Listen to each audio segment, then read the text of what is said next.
March 20th, 2023, Solemnity of Saint Joseph, Spouse of the Blessed Virgin Mary. A reading from the second book of Samuel.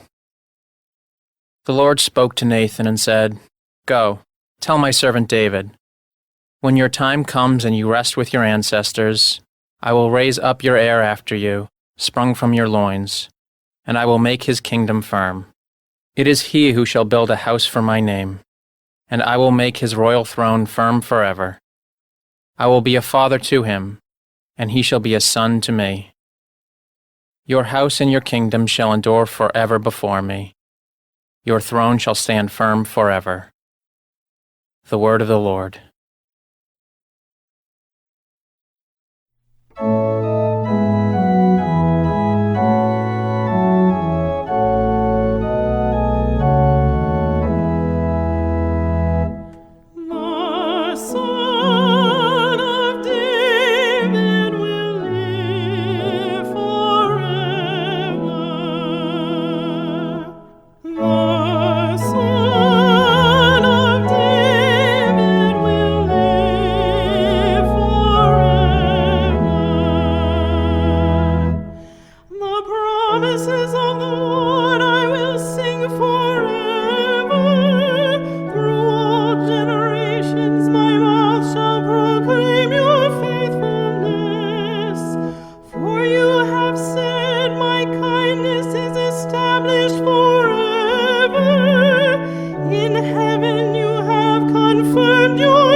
A reading from the letter of St. Paul to the Romans.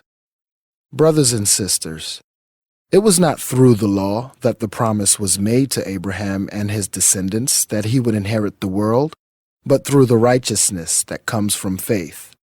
For this reason, it depends on faith, so that it may be a gift, and the promise may be guaranteed to all his descendants, not to those who only adhere to the law, but to those who follow the faith of Abraham, who is the father of all of us.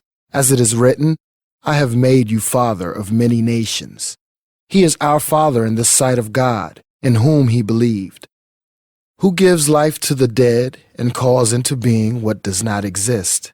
He believed, hoping against hope, that he would become the father of many nations, according to what was said, "Thus shall your descendants be." That is why it was credited to him as righteousness. The word of the Lord. A reading from the Holy Gospel according to Matthew. Jacob was the father of Joseph, the husband of Mary. Of her was born Jesus, who is called the Christ. Now this is how the birth of Jesus Christ came about. When his mother Mary was betrothed to Joseph, but before they lived together, she was found with child through the Holy Spirit. Joseph, her husband, since he was a righteous man, yet unwilling to expose her to shame, decided to divorce her quietly.